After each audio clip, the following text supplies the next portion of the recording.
Hello friends, good morning. Welcome to all of you. आज 12 अप्रैल 2021 को CHSL exam का shift 1 और शिफ्ट 2 दोनों के जो क्वेश्चंस पूछे गए हैं मैथ सेक्शन का, उसमें हमने पहले ही वीडियो अपलोड कर दिया है अलग अलग शिफ्ट 1 और शिफ्ट 2 का। तो शिफ्ट 1 और शिफ्ट 2 दोनों में जो भी क्वेश्चंस बच गए हैं जिसका हमने वीडियो एनालिसिस में नहीं किया है वो आज कवर कर देते हैं। मात्र 10 क्वेश्चंस के आसपास हो सकता है। तो देखिए क्वेश्चन नंबर फर्स्ट है, यदि 2000 रुपया 3 वर्ष में साधारण ब्याज की दर से 2662 रुपया हो जाती है तो साधारण ब्याज की दर बताइए। ये आपका शिफ्ट 1 वाले क्वेश्चन है। 12 अप्रैल 2021 का शिफ्ट 1 का पहले करा रहे हैं। आपके प्रश्न में दिया है एट द रेट ऑफ साधारण ब्याज की दर से। कोई धन है मतलब मूलधन है जो मिश्रधन हो जाता है, हो जाना का मतलब मिश्रधन होता है। 2000 रुपया 2662 रुपया हो जाता है कितना? 3 वर्ष में। 3 वर्ष में हो रहा है, 3 वर्ष में 2000 रुपया कितना हो रहा है? 2662 हो जाता है। 3 वर्ष में कोई धन है जो 2000 रुपया है, वह कितना हो जाता है? 2662 रुपया। तो पहले 1 वर्ष में हम जाते हैं तो पहले कैंसिल होता है तो कैंसिल कर देते हैं, मतलब 1000 दूनी 2000, यहाँ पर से कितना हो जाएगा? 1331 दूनी 2662, मतलब 3 वर्ष का आपका ये रेशियो हो जाएगा कितना? 1331 का। अब 3 वर्ष से 1 वर्ष में हमें जाना है तो क्या करते हैं? दोनों तरफ घनमूल करेंगे, मतलब क्यूब रूट। तो 1000 का क्या करना होगा? Cube root. और इधर भी आपको 1331 का क्या करना होगा? Cube root. तो 1000 का घनमूल कितना होता है? 10, और 1331 का घनमूल कितना होता है? 11। 1 वर्ष में आपका कितना हो गया? 10 रुपया मूलधन था तो मिश्रधन कितना हो जाता है? 11 रुपया। अब इसे आप 100 पर कर लीजिए, तो 100 पर करने के लिए 10 से गुना कर देंगे दोनों तरफ, तो 100 रुपया 1 वर्ष में कितना हो जाता है? 110 रुपया। तो आपका क्लियरली दिख रहा है कि यहाँ पर से रेट कितना है? तो 10%। या आप यहाँ ऐसे भी बना सकते हैं कि 1 वर्ष के लिए आपका हो गया मूलधन 10 और यहाँ पर से मिश्रधन हो गया 11, तो रेट बराबर इस प्रकार से ब्याज कितना हो गया? 1 कितना पर? 10 का, तो 1/10 गुना 100, ये आपका हो जाएगा कितना? 10%। ऐसे भी आप बना सकते हैं। दोनों तरीका में जो आपको बेस्ट लगे उसे फॉलो कीजिए। ऐसे ज्यादा बेस्ट ये है। क्वेश्चन नंबर फर्स्ट के बाद देखिए सेकेंड नंबर क्वेश्चन नंबर देखिए सेकेंड नंबर क्वेश्चन है, ए और बी किसी काम को 3 दिन में करते हैं, बी और सी उसी काम को 4 दिनों में करते हैं, सी और ए उसी काम को 6 दिनों में करते हैं, तो सी अकेला उस काम को कितने दिन में करेंगे? तो यहाँ पर से 3, 4, 6 का एलसीएम निकालेंगे, वही आपका टोटल वर्क होगा, मतलब कितना? 12 यूनिट हमें कुल काम करना है। तो ए और बी 4 की क्षमता से काम करेगा, 4 या 12, ये 3 की क्षमता से करेगा, 6 दूनी 12, ये 2 की क्षमता से काम करेगा। तो कहने का मतलब ए बी और सी, मतलब 2A 2B 2C का क्षमता कितना हो गया? 4 3 7 2 9, यानी कि 9। तो ABC का क्षमता कितना हो जाएगा? ABC का क्षमता हो जाएगा 9/2, कहने का मतलब 4.5। तो आपको निकालना है C का क्षमता निकाल लेंगे, मतलब C की क्षमता हम कैसे निकालेंगे? तो C की क्षमता निकालने के लिए A और B को घटाना होगा, तो A और B की क्षमता कितना है? 4, यानी कि C की क्षमता निकालने के लिए 4.5 में से हमें कितना घटाना होगा? 4। तो 4.5 में से 4 घटाएंगे, मतलब 4.0, तो कितना आ जाएगा? 0.5, या आप इसे 1/2 भी बोल सकते हैं, यानी कि C की क्षमता कितना आ गई? 1/2, या 0.5 भी बोल सकते हैं।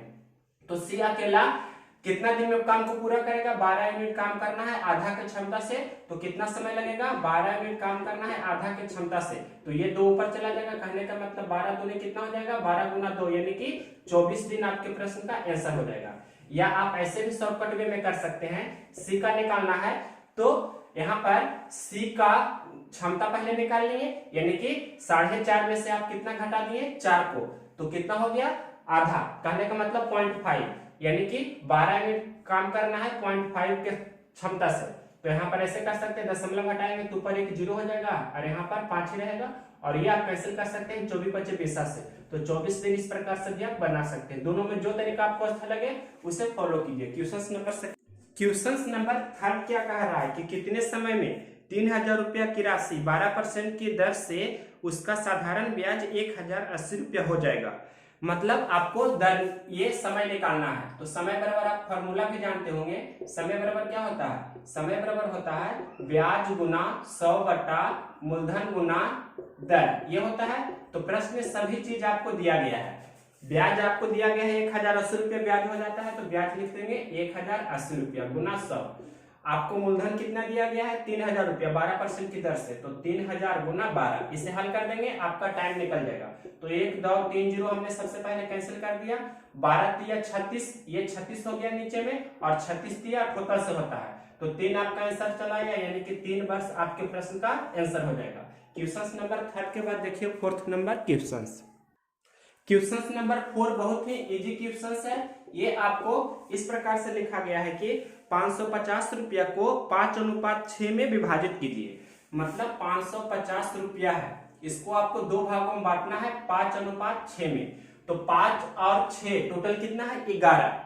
तो 11 है, तो 11 रेशियो का वैल्यू आपके प्रश्न में कितना दिया है? 11 रेशियो का वैल्यू दिया है 550 रुपया। तो 1 रेशियो का वैल्यू कितना हो जाएगा? 11 × 5 = 55, मतलब 550 बटा 11 कीजिएगा तो कितना हो जाएगा? 50 रुपया। 1 रेशियो का वैल्यू 50 रुपया, तो 5 रेशियो का वैल्यू कितना हो जाएगा? कहने का मतलब आप 5 रेशियो का वैल्यू 50 गुना 5, तो कितना हो गया? 250 रुपया। और उसी प्रकार से दूसरा 6 रेशियो का वैल्यू निकालने का रहेगा, तो 50 गुना 6 कर देंगे, तो कहने का मतलब 300 रुपया। तो 250 रुपया और 300 रुपया आपके प्रश्न का ये दोनों आंसर हो जाएगा। यानी कि 550 रुपया को 5:6 में विभाजित करेंगे तो 250 और 300 आंसर आपका होगा। क्वेश्चन नंबर 4 के बाद देखिए 5 नंबर क्वेश्चन। 5 नंबर क्वेश्चन कह रहा है कि A/B 3:5 है, B/C 7:9 है, तो C/A कितना होगा? A/B आपके प्रश्न में दिया है कितना? 3:5, और उसके बाद आपके प्रश्न में दिया गया है B/C। B/C भी आपको दिया गया है 7:9। तो आपसे पूछ रहा है प्रश्न में कि C/A कितना होगा, जो ये पूछ रहा है C/A कितना होगा। तो देखिए दोनों में b को समान करेंगे, यहाँ 5 है b और यहाँ पर b कितना है? 7 है, तो दोनों को समान करेंगे, मतलब इसमें 7 से गुना कर देंगे और इसमें कितना से गुना करेंगे? 5 से। तो ये हो जाएगा आपका 7 × 21 और ये 7 × 5 = 35। यहाँ पर 7 × 5 = 35 और ये 45 हो जाएगा। तो c और a हमें चाहिए, तो c कितना हो गया? देख सकते हैं c आपका 45 है, तो 45 हमने लिख दिया 45, और a, तो a कितना है? 21।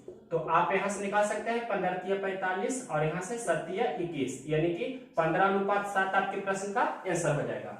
क्वेश्चन नंबर यहाँ पर 5 के बाद यही 6 बता रहे हैं। ये बोल रहा है कि 450 सेब में से 30% सेब सड़े हुए हैं, तो कितने सेब सड़े हुए नहीं है, मतलब कितने सेब अच्छे हैं?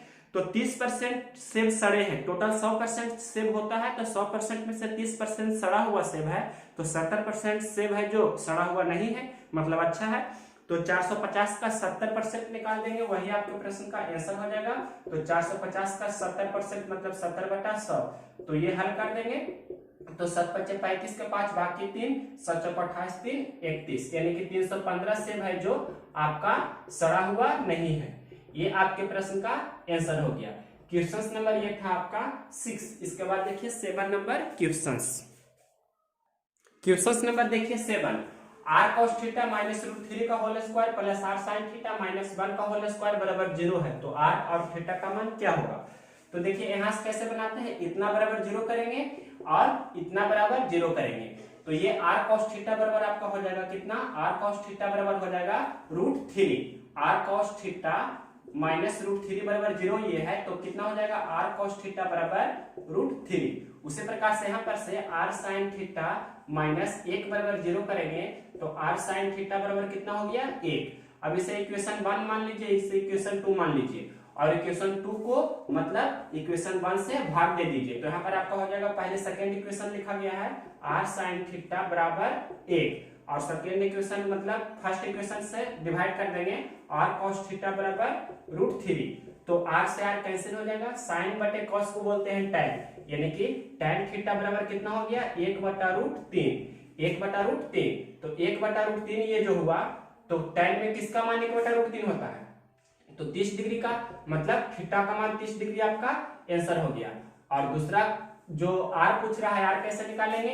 ये थीटा का मान समीकरण 2 में रखिए या समीकरण 1 में रखिए। हम समीकरण 2 में ही रख रहे हैं, तो थीटा यहाँ 30 रखेंगे तो कितना हो जाएगा r गुना साइन 30 का मान 1/2 होता है बराबर 1। तो r का मान कितना हो जाएगा 1/2 इस तरफ है तो उस तरफ जाएगा तो 2/1 हो जाएगा, यानी कि r का मान आपका हो जाएगा 2।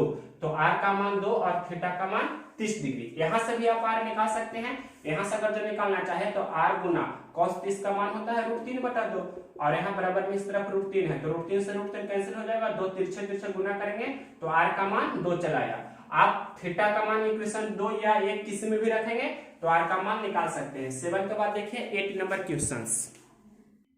अब देखिए क्वेश्चंस नंबर 8, अब जो बता रहे हैं आपका शिफ्ट 2 वाला है, 12 अप्रैल 2021 का शिफ्ट 2 का क्वेश्चंस। ये बोल रहा है कि एक समबाहु त्रिभुज की भुजा 8.5 मीटर है या सेंटीमीटर में है तो त्रिभुज का क्षेत्रफल बताइए। तो समबाहु त्रिभुज का क्षेत्रफल आप जानते हैं एरिया ऑफ, यहाँ पर लिख देते हैं इक्विलेटरल ट्रायंगल या समबाहु त्रिभुज। तो समबाहु त्रिभुज का क्षेत्रफल क्या होता है √3/4 गुना भुजा का स्क्वायर। तो √3/4 आपके प्रश्न में भुजा कितना दिया है 8.5 सेंटीमीटर या 8.5 मीटर जो भी है, तो यहाँ पर 8.5 गुना 8.5 2 इस प्रकार से लिखेंगे 2 बार और यही आपके प्रश्न का आंसर हो जाएगा। मीटर में है तो मीटर स्क्वायर जो भी कैलकुलेशन करके आएगा। तो यहाँ पर 8.5 को आप यहाँ पर ऐसे भी लिख सकते हैं √3/4 गुना, ये दोनों गुना कर सकते हैं तो ये दोनों गुना करेंगे तो कितना हो जाएगा 5 का स्क्वायर 25 और 8 9 72 तो 72.25 और जो भी ये कैलकुलेशन करके आएगा इतना मीटर स्क्वायर आपके प्रश्न का आंसर हो जाएगा। अगर सेंटीमीटर में है तो सेंटीमीटर स्क्वायर। क्वेश्चन नंबर 8 के बाद देखिए 9 नंबर क्वेश्चन नंबर देखिए 9। ये बोल रहा है कि किसी आयत की लंबाई चौड़ाई की 5 गुनी है और इसका क्षेत्रफल 3125 वर्ग सेंटीमीटर है, तो आयत की लंबाई बताइए। मतलब ये आपका इस प्रकार सा आयत है, ये आपका लंबाई है, ये आपका चौड़ाई है। तो लंबाई और चौड़ाई का रेशियो दिया गया है कि लंबाई चौड़ाई की 5 गुनी है। कहने का मतलब 5:1, 5:1 में दिया है तो ये 5x रहेगा तो ये 1x रहेगा। ये आपके प्रश्न में इस प्रकार से दिया गया है लंबाई चौड़ाई और इसका क्षेत्रफल 3125 वर्ग सेंटीमीटर है। तो क्षेत्रफल, तो आयत का क्षेत्रफल एरिया बराबर क्या होता है लंबाई गुना चौड़ाई। ये दिया है आपका 3125, लंबाई कितना है 5x, चौड़ाई कितना है 1x, तो गुना कर देंगे तो कितना हो जाएगा, ये 5 से पहले कैंसिल कर सकते हैं तो कितना 5 बार में कैंसिल हो जाएगा, 5 6 के 30, 1 और 2 5 दूनी 10, फिर 5 25 625, यानी कि x स्क्वायर बराबर 625 हो गया। तो x का मान कितना हो जाएगा 625 का वर्गमूल यानी कि 25। तो लंबाई पूछ रहा है तो x का मान रख देंगे कितना 25, यहाँ रख देंगे x का मान तो आपका हो जाएगा 5 गुना 25 तो 125 सेंटीमीटर आपका हो जाएगा लंबाई। चौड़ाई पूछेगा तो 1 गुना 25 तो 25 हो जाएगा। अगर जो परिमाप पूछेगा तो परिमाप भी निकाल सकते हैं। इसका परिमाप क्या होता है 2 इंटू लंबाई प्लस चौड़ाई।